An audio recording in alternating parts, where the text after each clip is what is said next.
tänään me ollaan tullut kuvaamaan uuden tulokkaan kanssa. Se on tässä. Voit esittäytyä. Joo, mä oon Kukka. Ei siinä ole mitään muuta esiteltävää. Okei, kiitos.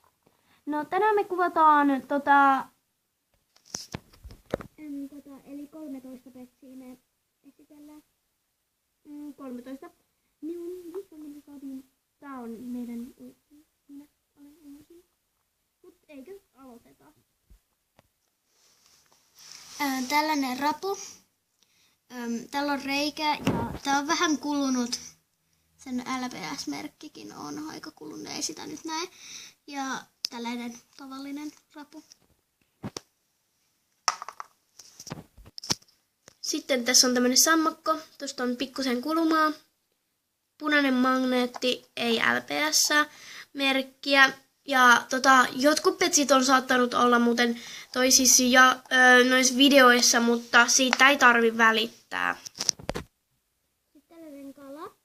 Silloin kun mä leikkisin täällä viimeksi, niin siltä lähti toi pyrttö. Se on ollut jo vähän ainakin 3 viikkoa hukassa, mutta kyllä se löytyy varmaan. Tää on tällainen suurisilmäisin meidän perheestä. Tällainen kala. Sitten tällainen söpöjänis, millä on muokatut silmät. Ja tällainen. Silloin sininen magneetti ja ei näytä olevan LPS-merkkiä. Tää on tällainen pieni ankka. Tää oli siinä viime videossa. Täällä on punainen magneetti. Ja sen se on 2004 tullut kauppoihin. Tällainen söpö pieni ankka. Sillä ei ole LPS-merkkiä, koska kaikilla magneettipetseillä niillä ei ole LPS-merkkiä. Mutta ei tässä muuta olekaan. Sitten tällainen söpökoira. Täällä ei ole hirveästi mitään valmistusvirheitä, mutta oli tässä jossain kohan, mä oon unohtanut sen kohan. No, punainen LPS-merkki ja niin.